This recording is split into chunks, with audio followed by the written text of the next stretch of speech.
PipsQueak and athletic throwing events.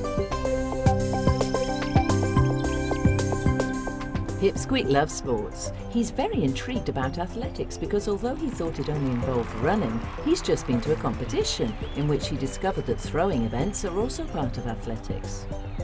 The throws take place in a certain area of the stadium. Lines limit the area in which the objects may fall, and if they touch or fall outside these lines, the throws are not valid.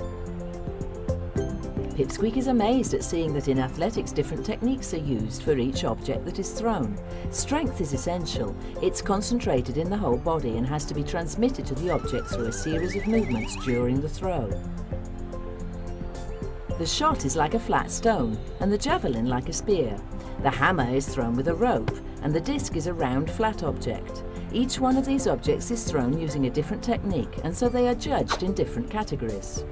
PipsQueak knows that the aim of throwing is to send the object as far as possible. In all the categories, PipsQueak has seen that the athletes always try to retain the object for as long as they can in order to give it more impulse and send it in the right direction.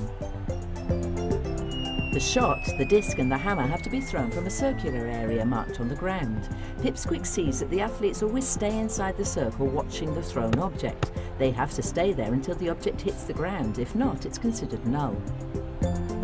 PipsQueak watches the shot put event carefully. If the technique isn't right, the throw will be considered null. The hand holding the shot is held very close to the chin and it has to stay there until the shot is thrown. In javelin throwing, the athlete has to run up a lane marked on the floor, and without leaving this lane she has to throw the javelin. It touched the ground with the metallic tip just as well. If not, the throw would be considered null. PipsQueak knows that in javelin throwing the technique is also essential for the throw not to be considered null. The javelin has to be held by the handle and thrown over the shoulder and the arm holding it. The body can't turn before the javelin starts flying. The athlete makes the hammer spin in the air with a rope.